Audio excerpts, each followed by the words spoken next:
Hello guys, Nightmare here, bringing you guys some, well, Rise of Flight Channel Battles Edition from Steam. This is a World War I flight sim, which is, on simulation scale of 1 to 100, it is a 1000. This game is very realistic. I suck at flying, which I don't fly at all, but we're going to do a bit of a career. These career modes are legit, in the sense that when you die, you are dead. There is no loading from a save or anything after that. No, you're dead. You are most certainly dead. You do have an option to retry, but I wouldn't recommend it because I don't like being a wuss. But we're going to go to Germany, and we are going to fly a... Actually, tell you what I'm going to do. I'm going to do a bit of a random pick here. Let's see if I can get all three planes. Here we go. Eyes are closed. Landed on the Brandenburg W-12. It's a seaplane and a recon plane, so I don't actually know what this is, because I've done one of the DFW things, I've played with that, and the Gotha, but never one of these, so we've got to go to September. I guess we'll arrive on the squadron on a Saturday.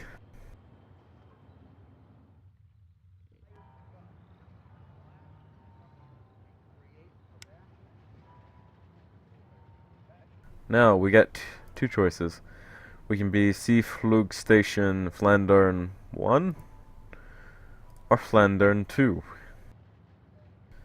Now, this one looks closer to the action, so we'd probably get involved. It'd be shorter flights and stuff. By the way, there's going to be a lot of cutouts in this video because the flights are long. It'll take you an hour, so we're going to do with that. And yeah, so let's go ahead and hit next. George Baum. That's not my name. I most certainly don't look like that. Alright, let's change it to... Let's find a guy that looks German. One of these two dudes definitely looks German. Let's pick... who do we want to be the avatar? This dude, because he wears a cape. At least what I think is a cape, because he reminds me of Dracula with that. My name?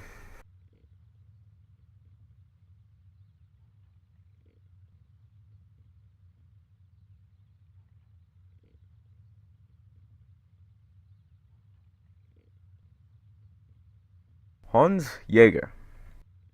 Age 25. Rank Unterofficer. I come from a... The choices here are... Gotta think about this for a moment.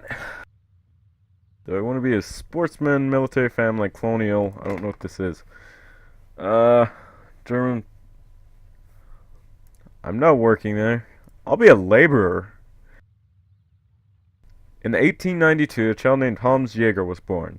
The son of two laborers, he never had much of a childhood. Hans Jäger's family had been poor for as long as anyone could remember. His immediate family and extended family all lived on the same street in a couple of decaying apartment buildings in the center of Nuremberg. Hans Jäger was forced to work in a small factory when he was just 11 years old. As he got older, he was interested in normal things, in which a boy his age would be interested. Playing sports, riding a bicycle, chasing girls, and so on. However, since he was forced to work, he never had the time for any of that. Hans Jäger did not attend school often, and when he did, he was too tired to pay any attention. By the time he was 15, however, he had grown cold and disciplined. He no longer sought to play or to date girls, so he turned to the German military as a likely career path. Mostly because his marks in school were not good enough to become what he wanted to be, a professor at a university. Yeah, no. As adulthood dawned and the storm cloud of the Great War approached, Hans Jäger learned of the tales of powered flight and how people were, by this time, building aeroplanes that could go higher and faster than ever before. He fell in love with the idea of flight, of the romance and tranquility of leaving the earth, if only for a short while. And so, after Hans Jäger had paid off his family's debts, which he did by working extra hours in the factory, he enlisted in the Luftstreitkraft. He, due to his cold nature and composure, intimidated his more outgoing and lively fellow trainee pilots.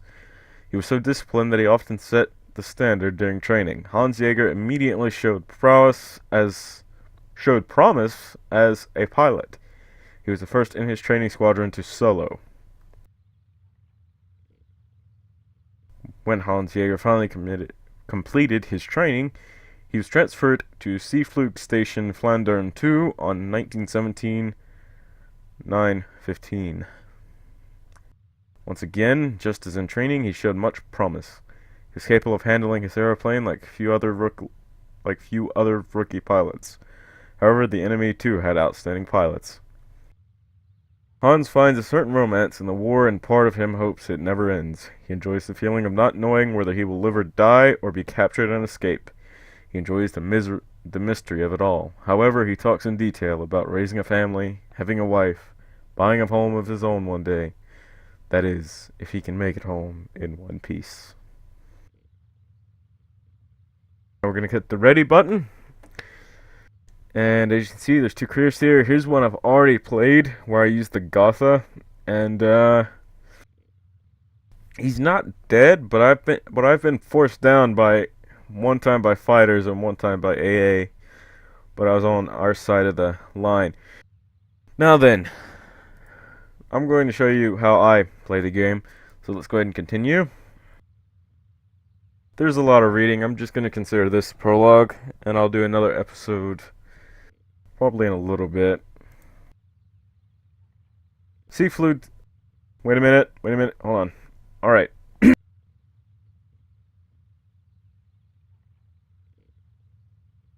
Seaflugstation Flandern 2. Seaplane Station Flanders 2, or SF2, was founded on 11th March 1917 by order of the German Naval Office and became operational that month at Ostende under the command of Kapitänleutnant Bucker. The unit was initially equipped with 4 seaplanes and staffed by 5 pilots and about 100 enlisted personnel. Prior to the unit becoming operational, work on upgrading the Ostende Spuicum for seaplane operations began around the end of October 1916. This work involved the construction of a hangar, a harbor crane, and a downward slope to move seaplanes into the water. Combat duties and areas of responsibility for SF2 and its sister unit, SF1, were reorganized once the former unit became operational. SF1 became responsible for the area called the Hoofden, the area between the Dutch coast off I don't know how to say that, and across the channel to Yarmouth, heading along the British coast to the mouth of the Thames River, and returning eastward to Zeebrugge. SF2 was assigned the area from the mouth of the Thames River down to the coast of Ramsgate and returning eastward to Ostende. Its duties include reporting on enemy shipping traffic, submarines, minefields, navigation buoys, and barrage nets.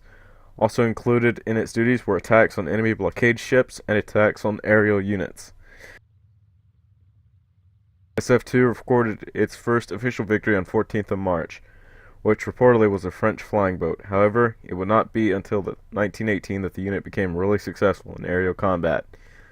SF2's base was the target of many enemy bombing attacks throughout the war. This included an attack on the night of 26-27 March 1918, resulted in 1 hangar being hit, 1 aircraft totally destroyed, and 2 others heavily damaged. On 1st October 1918, all personnel from SF2 left Ostende and joined SF1 at Zeebrugge. The following day, both units left Zeebrugge and retreated into Germany. Then it will show the pilot list here, and then it shows what other players have done. So, this dude actually made it up to the maximum rank right here, Misha Golfman. Nice. This dude did good right here. As you can see, that says balloons destroyed, vehicles, sorties, successful ones. Yeah, that dude did good. This dude has soaked a lot of time into it, but he shot down a lot of planes. I'll give him that. Very good. Alright. So, now we have to go to the next day, and we'll hopefully get a mission, but that will end the prologue for this, and hope you guys enjoyed me reading all that information, because I don't normally read stuff. So yeah, goodbye guys, and I will see you in the next video.